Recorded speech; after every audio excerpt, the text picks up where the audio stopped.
রাসূলুল্লাহ সাল্লাম বলেন, সবচেয়ে উত্তম মানুষ সে যার দ্বারা অন্য মানুষ উপকৃত হয়।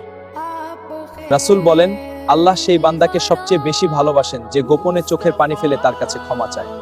আল্লাহ বলেন, হে আমার বান্দারা, তোমাদের গুনাহ যদি আকাশ পর্যন্ত পৌঁছে যায়, তবুও তোমরা তওবা করে ক্ষমা চাও, আমি তোমাদেরকে ক্ষমা করে দেব।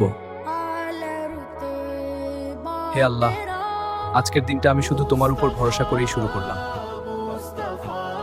হে আল্লাহ, তুমি ছাড়া আমার আর কেউ নেই। আমি চেষ্টা করেছি আল্লাহ, এখন সব তোমার হাতে।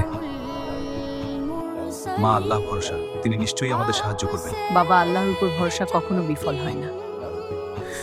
হে আল্লাহ, আমি দুর্বল, কিন্তু তুমি সবকিছুর মালিক। বাবা, তোমার চোখে এত পানি কেন?